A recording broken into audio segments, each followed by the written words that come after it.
It's me Jonah. അപ്പോൾ ദേ ഞാൻ ഈ കുപ്പിയിലേക്ക് കൊണ്ട് വെള്ളം ഒഴിച്ചപ്പോഴേക്കും കൊണ്ട് തവള ഉണ്ടായിരുന്നു കേട്ടോ. അതിനകത്ത് ദേ കയറി കയറി വരുന്നുണ്ട്. ഒരു കുഞ്ഞ് തവള ഇരിക്കുന്നുണ്ട് കേട്ടോ. അവൻ കയറി വരുന്നുണ്ട്. ദേ ഇവിടെ അതെ അതെ അതെ വെള്ളത്തിൽ ഇങ്ങനെ കിടപ്പുണ്ട്. നമുക്ക് നിറച്ച് വെള്ളം ഒഴിച്ച് നോക്കാം കേട്ടോ. വെള്ളം ഒഴിച്ച് നോക്കാം. അപ്പം ഈ മുകളിലേക്ക് വന്നിട്ട് അവൻ ചാടി അങ്ങ് പൊക്കോട്ടെ എന്ന് വിചാരിച്ചിട്ടാണോ.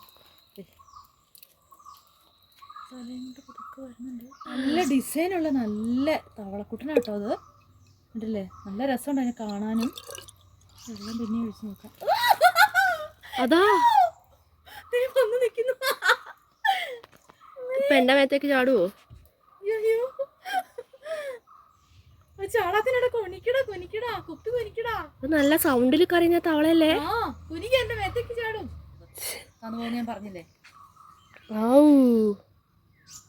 ഇതിപ്പോ അള്ളിയിരിക്കുന്നു. അതാ ചാടി ചാടി ചാടി നിലത്തേക്ക് ചാടിയിട്ടുണ്ട് കേട്ടോ നമ്മുടെ തവളക്കുട്ടൻ. ഇങ്ങനാണ് വേറൊരു സൈസ് തവളയാണ്. അത് കുഞ്ഞു തവളയാണ്. വെള്ളം ചാടും. ഫോണിൽ വെള്ളം തിളച്ചോടാ. അതാ കണ്ടോ അമ്മ, ഇത് നല്ല സൗണ്ട് ഉണ്ടാക്കുന്ന കേട്ടോ. പിടിക്കണ്ട. ചൊറിയൊന്നുമില്ല. അവനെ പിടിച്ചു മേത്തേക്ക് ചാടും. എടാ